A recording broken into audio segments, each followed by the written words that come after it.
रायबरेली लेकर चलते हैं। इस बीच प्रियंका गांधी क्या कुछ कहनी सुनाता है। उन्होंने कहा है कि राहुल जी ने नाम लेना बंद किया, ये एकदम गलत है। रोज रोज तो राहुल जी नाम ले रहे हैं, रोज रोज बात कर रहे हैं इसके बारे में। तो एक सवाल और है प्रियंका जी कि जिस तरह से एक सरकार को लेकर पीएम मोदी लगातार कह रहे हैं कि मैनिफेस्टो में इस तरह की चीजें आ रही हैं, तो मेरी सलाह ये है उन्हें, हालांकि वो प्रधानमंत्री हैं, बड़े हैं, लेकिन मेरी सलाह ये है कि पहले मैनिफेस्टो को पढ़ ले, फिर उस पर टिप्पणी करें। उन्होंने पढ़ा नहीं है, जो उनके मन में आता है वो कह देते हैं कि इसमें लिखा है।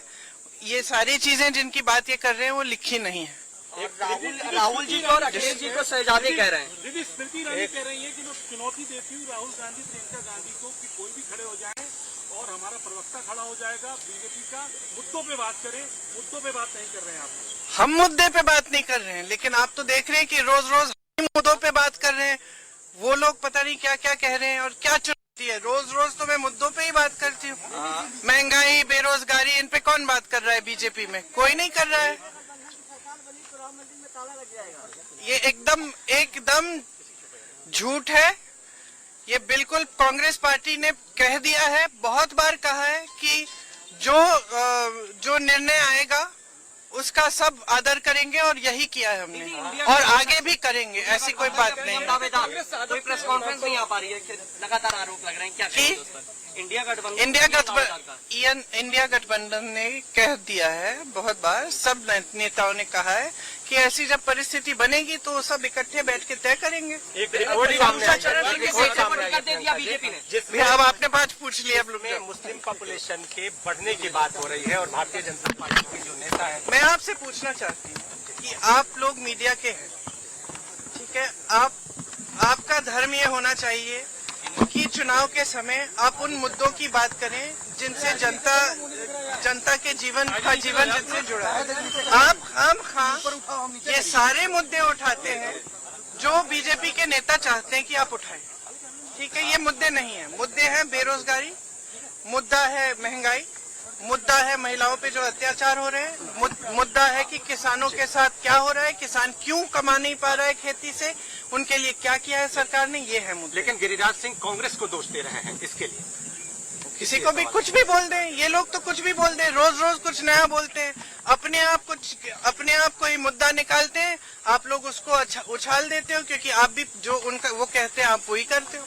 तो मैं आपसे आग्रह कर रही हूँ कि आप मीडिया हैं, आप कम से कम चुनाव के समय वो मुद्दे उठाएं जिनसे जनता का ताल्लुक है। जनता को मतलब आज किस चीज से है? महंगाई से है, बेरोजगारी से है, खेती में जो मुश्किलें हैं उससे है। तो इनकी बात क्यों नहीं कर रहे आप? इस पे क्यों नहीं डिबेट कराते आप? लेकिन असदुद्दीन ओवैसी भी नहीं, आप उसी चीज पे अटके हुए हैं ना। मैं बार बार आपको यही कह रही हूँ, असदुद्दीन ओवैसी जी सीधा भाजपा के साथ काम कर रहे हैं। जहां भाजपा को जरूरत है कि वो किसी को खड़ा कर दे, बाकी पार्टियों को पीछे रखने के लिए वो कर रहे हैं। ये बात बहुत स्पष्ट हो गई है। तेलंगाना के चुनाव में ये बात बहुत स्पष्ट हो गई है। ये दिखाता है कि भाजपा की सरकार जो है और उनके नेता जो है वो महिलाओं के पक्ष में कभी खड़े नहीं हो सकते, क्योंकि जब वो महिला ओलंपिक के मेडल लेके आई तब तो मोदी जी ने उनको घर बुला के उनके साथ चाय पी और उनके साथ फोटो खिंचवा दी, और ये कह भी दिए, पूरी मीडिया ने, आप सब ने कहा कि मोदी जी हैं तो मुमकिन है। जब उसी महिला ने बाहर बैठ के आंदोलन किया, सड़क पे बैठ के, जब उसी महिला ने कहा कि मेरे साथ अत्याचार हुआ है, तो किसी ने उसको पूछा तक नहीं। वो रो रही थी जब मेरे से मिली, उसने मुझे कहा कि मुझे मेडल मिला।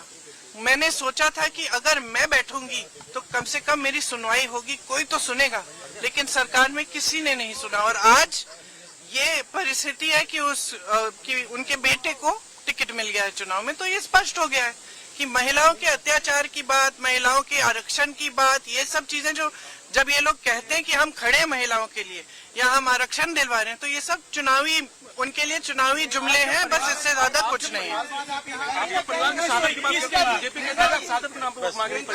कौन सा? बीजेपी कहती है कि आप परिवार की शहादत के नाम पर वोट मांग रही लोगों की, आपके परिवार में इस तरीके से। तो बीजेपी चाहती है कि मैं अपने परिवार के बारे में चुप हूँ या शर्मिंदा हो जाऊँ।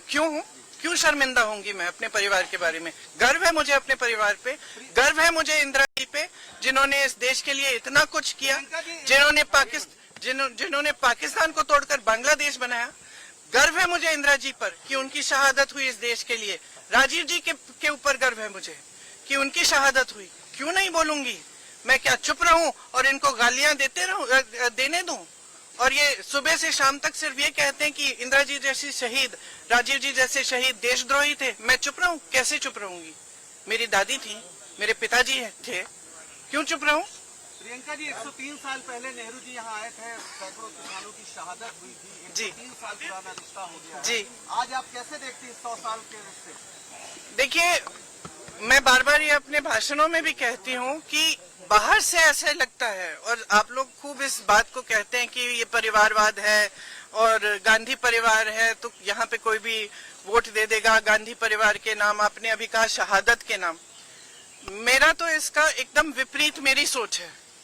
यहाँ पे जब आंदोलन हुआ, जब यहाँ के किसान 103 साल पहले खड़े हो गए एक इतने बड़े और सक्षम और सत्तावान साम्राज्य के खिलाफ, यहाँ का गरीब किसान खड़ा हो गया, आंदोलन किया।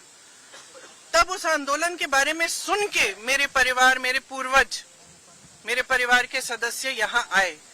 तो ऐसी बात नहीं थी कि शुरुआत मेरे परिवार के सदस्यों ने की, शुरुआत यहाँ की जनता की जागरूकता से हुई।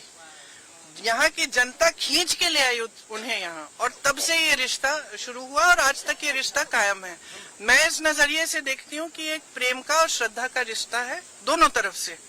हम भी श्रद्धा करते हैं यहाँ की पब्लिक का और पूरे देश की पब्लिक का। हमारे यही राजनीतिक असूल है, हमें यही सिखाया गया है, हमारी यही सभ्यता है कि जनता सर्वोपरि है। दीदी, प्रधानमंत्री की आर्थिक सलाहकार परिषद की एक स्टडी में पाया गया है 1950 से 2015 के बीच हिंदुओं की आबादी 7.8% घट गई है, जबकि भारत की जनसंख्या में अल्पसंख्यक समूहों की हिस्सेदारी बढ़ गई है। ये कहाँ से आया? ये सवाल कहाँ से आया आपके पास?